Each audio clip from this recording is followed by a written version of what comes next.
tratativas para expansão do Acordo de Comércio Preferencial. Trata-se de uma ampliação necessária, uma vez que nosso atual acordo cobre somente 450 linhas tarifárias de cada parte. Também buscamos avançar no diálogo com o Japão. É com satisfação que celebro a adoção do texto do Marco de Parceria Estratégica entre o Mercosul e o Japão, que abre margem para nossas equipes discutirem um futuro acordo de livre comércio. Ainda sobre a abertura de novas frentes negociadoras, merece destaque o Vietnã, importante parceiro econômico para o Mercosul. Assinamos nesta cúpula declaração conjunta para o lançamento das negociações de acordos de comércio preferencial com o Vietnã, o que aumentará o acesso do Mercosul a essa importante economia do Sudeste Asiático. A presidência brasileira também buscou realizar reuniões de todas as instâncias do Mercosul dedicadas aos direitos das minorias e à proteção social dos nossos cidadãos. Realizamos reuniões ministeriais nas áreas de justiça e segurança, educação, minas e energia, turismo, trabalho, gestão integral de riscos de desastres e desenvolvimento social.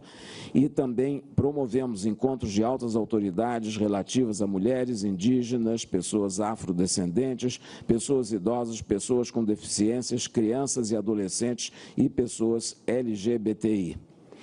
Outra conquista relevante foi a adoção da estratégia do Mercosul contra o crime organizado transnacional, que norteará o trabalho das autoridades competentes na prevenção, investigação e na repressão do crime organizado transnacional, com base em ações de inteligência e nas sinergias existentes entre nossos países. No âmbito da estratégia, foi criada a Comissão do Mercosul contra o Crime Organizado Transnacional, que reunirá pela primeira vez representantes de todos os órgãos encarregados de combater o crime: Ministério da Justiça, da Segurança Pública, do Interior, ministérios públicos, especialistas em lavagem de dinheiro, recuperação de ativos e agências policiais. Estamos convencidos de que daremos um salto qualitativo em nossa segurança pública que se fará sentir no dia a dia dos nossos cidadãos. Logramos avanços palpáveis nas áreas de saúde com os acordos sobre doação de órgãos, alimentação saudável e prevenção de doenças não transmissíveis, e da educação com a prorrogação do programa de escolas interculturais de fronteira. Em todos esses fóruns, contamos com a importante participação dos Estados associados, cuja presença torna nosso bloco mais forte e efetivo. Como determina a normativa do Mercosul, o Brasil, no exercício da presidência pro tempore, organizou a reunião da Cúpula Social do Mercosul em 18 de dezembro. Nos termos da decisão 56/12 do Conselho do Mercado Comum, a Cúpula Social deve ocorrer com periodicidade semestral. A Cúpula Social constitui uma oportunidade ímpar para a interação com os movimentos sociais dos Estados-partes e associados. Não posso deixar de mencionar a adoção da Declaração Especial sobre a proteção da infância e adolescência no ambiente digital, que será submetida à assinatura de Vossas Excelências. Fruto de importantes discussões sobre a governança ética e responsável da esfera digital, a declaração visa a resguardar os mais vulneráveis diante das ameaças do ambiente virtual. Em síntese, buscamos realizar uma presidência pro tempore dinâmica que buscasse aprofundar nossa união aduaneira, ao mesmo tempo em que expandia os horizontes do bloco para várias partes do mundo. A presidência pro tempore do Brasil, uma presidência pro tempore do Brasil que tampouco descuidasse de nossos cidadãos, com iniciativas voltadas à segurança, prioridade em vários de nossos estados, direitos humanos, temas sociais, entre outros. Estamos confiantes que os alicerces construídos durante esse período abrirão caminho para um futuro ainda mais promissor para o Mercosul. Muito obrigado, presidente. Muito bem.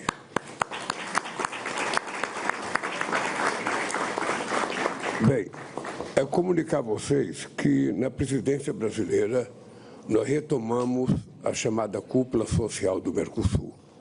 E dia 18 de dezembro houve uma reunião virtual da Cúpula Social. Eles apresentaram uma proposta, uma recomendação para os presidentes que será distribuído para todas as delegações que estarão presentes.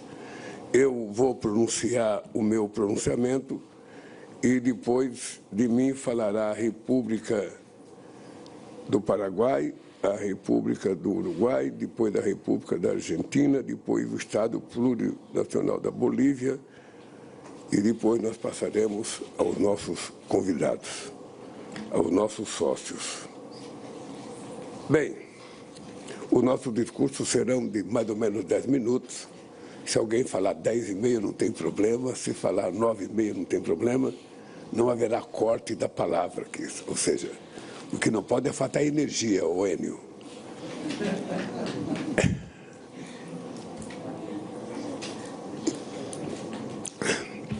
Eu não sei se a tradução está chegando a todos vocês com precisão. Bem, é uma alegria receber o chefe de Estado do Mercosul em Foz do Iguaçu. Nosso bloco dá as boas-vindas ao presidente Rodrigo Paz da Bolívia, na pessoa do chanceler Fernando Aramayo.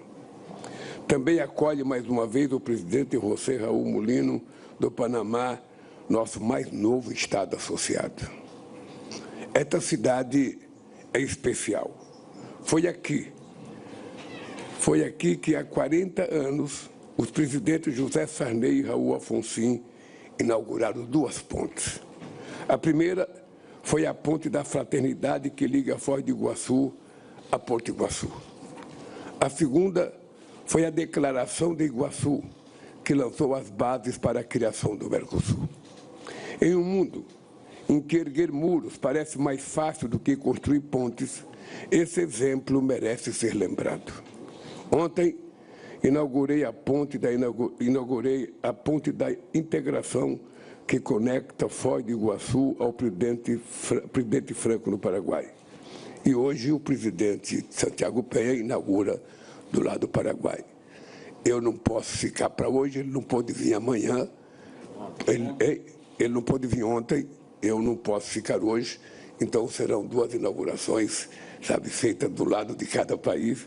Ontem faltou energia no meu discurso, espero que não falte energia no seu discurso hoje. Bem, eu espero que essa nova ponte se torne mais um símbolo da nossa determinação de caminhar juntos. É importante lembrar que a primeira ponte foi feita em 1965 e essa segunda ponte levou 20 e poucos anos de discussão até a gente poder inaugurá-la. Poderia ter sido mais rápido, mas não foi. De qualquer forma, eu acho que é um exemplo extraordinário para aqueles que querem construir muros. Nós estamos dando exemplo de que construir ponte para passar mercadoria e para o povo dos países transitar livremente é um exemplo de que a liberdade de ir e vir tem que ser assegurada e as fronteiras não podem ser proibitivas. Meus amigos e minhas amigas, construir uma América do Sul próspera e pacífica é a única doutrina que nos convém. Há quem argumente que avançar na integração é abrir mão da soberania. Mas as verdadeiras ameaças à nossa soberania não são de outra natureza. Elas se apresentam hoje, sob a forma da guerra, das forças antidemocráticas e do crime organizado. Passadas mais de 4 décadas desde a Guerra das Malvinas, o continente sul-americano volta a ser assombrado pela presença militar de uma potência extra-regional. Os limites do direito internacional estão sendo testados. Uma intervenção armada na Venezuela seria uma catástrofe humanitária para o hemisfério e um precedente perigoso para o mundo. A força dos regimes democráticos também vem sendo colocada à prova. A democracia brasileira sobreviveu ao mais duro atentado sofrido desde o fim da ditadura. Os culpados pela tentativa de golpe de 8 de janeiro de 23 foram investigados, julgados e condenados conforme o devido processo legal. Pela primeira vez na sua história, o Brasil acertou as contas com o passado. Enfraquecer as instituições significa abrir espaço para o crime organizado. A segurança pública é um direito do cidadão e um dever do Estado, independentemente de ideologia. O Mercosul demonstrou disposição de enfrentar as redes criminosas de forma conjunta. Há mais de uma década, criamos uma instância de autoridades especializadas em políticas contra as drogas. Neste semestre, assinamos um acordo contra o tráfico de pessoas. Criamos uma comissão para implementar uma estratégia comum contra o crime organizado transnacional. Instituímos um grupo de trabalho especializado sobre recuperação de ativos a fim de asfixiar as fontes de financiamento de atividades ilícitas. Concordamos que a internet não é um território sem lei e adotamos medidas para proteger crianças e adolescentes e dados pessoais em ambientes digitais. A liberdade é a primeira vítima de um mundo sem regras, mas essa é uma luta que vai além do Mercosul. Não existe hoje, em funcionamento, uma instância de abrangência sul-americana dedicada a esse problema. Por isso, em consulta com o Uruguai, o Brasil pretende propor a convocação de uma reunião de ministros da Justiça e de Segurança Pública do Consenso de Brasília para discutir como fortalecer a cooperação sul-americana no combate ao crime organizado. A América Latina também ostenta o triste recorde de ser a região mais letal do mundo para as mulheres. Segundo a CEPAL, 11 mulheres latino-americanas são assassinadas diariamente. Enviei ontem para a ratificação do Congresso Nacional acordo que permitirá que mulheres beneficiadas por medidas protetivas em um país do bloco tenham a mesma proteção nos demais países. Gostaria de propor ao Paraguai, que assume hoje a presidência do bloco, que trabalhemos para criar um grande pacto do Mercosul pelo fim do feminicídio e da violência contra as mulheres. Senhoras e senhores, desde nossa última cúpula, os fundamentos do comércio internacional foram gravemente abalados. Apesar das dificuldades, a corrente de comércio do bloco com parceiros externos cresceu. Quando as portas se fecham em outros lugares, o mundo busca o Mercosul. Só nos 10 primeiros meses de 2025, o fluxo comercial externo do bloco superou 630 bilhões de dólares. Diversificar parcerias é a chave para a resiliência das nossas economias. Ao cabo de 26 anos de negociações, esperávamos assinar finalmente o acordo da associação com a União Europeia. Desde 2023, trabalhamos para garantir que o acordo contribuísse para o desenvolvimento econômico do Mercosul, sem afetar políticas industriais e de incentivo à inovação e sem prejudicar setores sensíveis. Aceitamos a adoção de cotas a produtos agropecuários e o estabelecimento de um mecanismo de salvaguardas, resguardando o nosso direito de reciprocidade. Chegamos a um entendimento vantajoso para os dois lados. Tínhamos em nossas mãos a oportunidade de transmitir ao mundo mensagem importante em defesa do multilateralismo e de fortalecer nossa posição estratégica em um cenário global cada vez mais competitivo. Mas, infelizmente, a Europa ainda não se decidiu. Líderes europeus pediram mais tempo para discutir medidas adicionais de proteção agrícola. Recebi ontem, dos presidentes da Comissão Europeia e do Conselho Europeu, carta em que ambos manifestam expectativa de ver o acordo aprovado em janeiro. Sem vontade política e coragem dos dirigentes, não será possível concluir uma negociação que já arrasta por 26 anos. Enquanto isso, o Mercosul seguirá trabalhando com outros parceiros. Em setembro, firmamos o acordo com a Associação Europeia de Livre Comércio, a EFTA, um conjunto de países que somam um PIB de quase $1,5 trilhão de dólares. Neste semestre, demos início à discussão sobre a ampliação de acordo com a Índia. Retomamos as tentativas com o Canadá e avançamos nas negociações com os Emirados Árabes.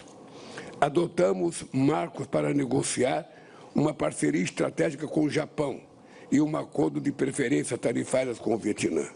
Na região, esperamos progredir rapidamente na negociação de um acordo com o Panamá. Precisamos ainda atualizar os acordos com outros países sul-americanos, como Colômbia e Equador.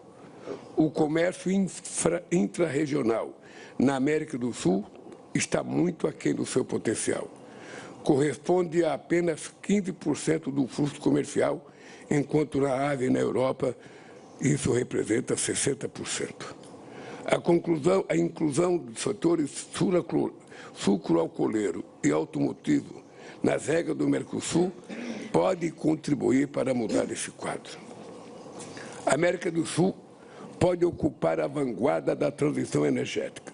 Temos importantes reservas de minérios críticos, vasto potencial hídrico, solar e eólico, além de uma experiência consolidada na área de biocombustíveis.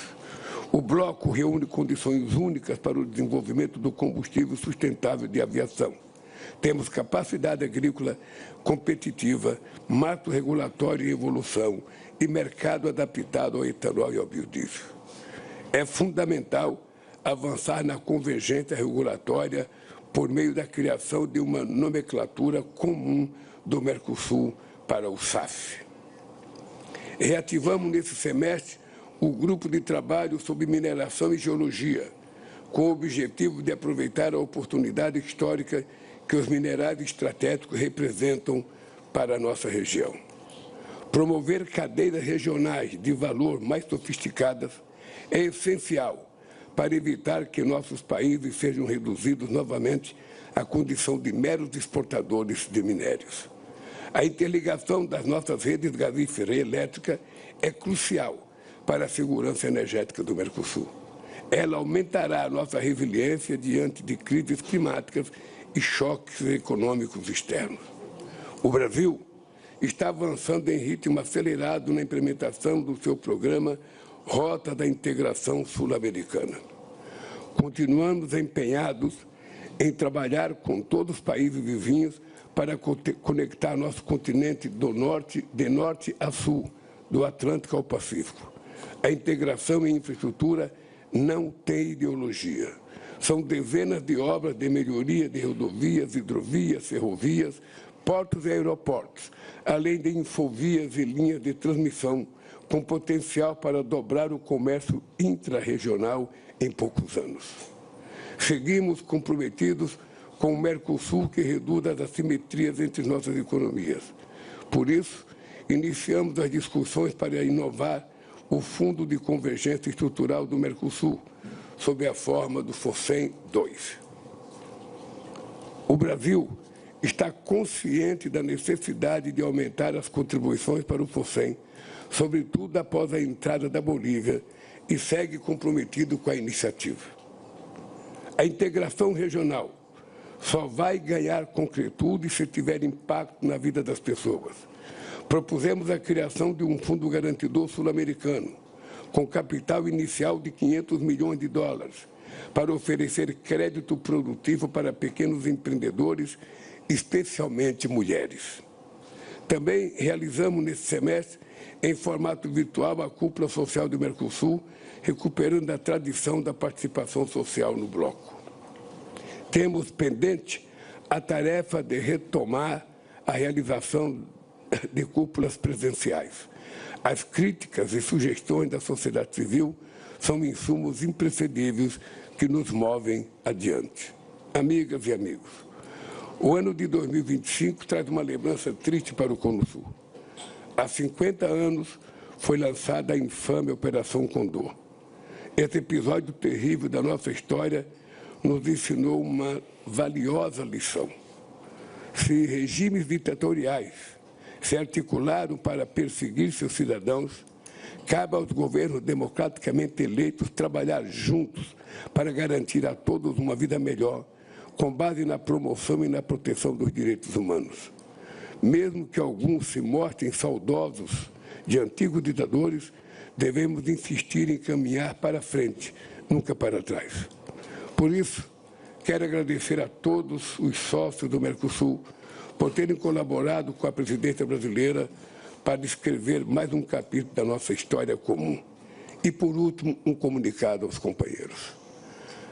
A data do dia 20 de dezembro para essa reunião foi marcada a pedido da União Europeia. Tanto a companheira Ursula von der Leyen quanto o companheiro Antônio Costa pediram para que a gente fizesse a reunião no dia 20, que eles gostariam de vir participar dessa reunião, aqui no Brasil. Pois bem, tudo estava certo. Todos nós sabíamos a posição da França histórica, ninguém tem novidade. Na última semana surgiu um problema com a primeira-ministra Meloni da Itália, não um problema com o acordo firmado entre Mercosul e União Europeia, mas de um acordo firmado entre a própria União Europeia, porque a Meloni dizia que a distribuição de verba para a agricultura na União Europeia estava prejudicando a Itália. E ela, então, estava com um problema com os produtores agrícolas que ela não poderia assinar, nesse momento, o acordo. Então, eu tive uma conversa por telefone com ela. Ela disse textualmente que, no começo de janeiro, ela está pronta para assinar. Se ela estiver pronta para assinar e faltar só a França, segundo a Ursula von der Leyen e o Antônio Costa, não haverá possibilidade da França sozinha não permitir o acordo. O acordo será firmado e eu espero que seja assinado, quem sabe, no primeiro mês da presidência do Paraguai, pelo companheiro Santiago Pena. Vamos torcer que as coisas aconteçam para o bem do nosso Mercosul, para o bem do multilateralismo e para o bem do desenvolvimento dos nossos países. Dito isso, eu quero agradecer e passar a palavra ao presidente Santiago Peña.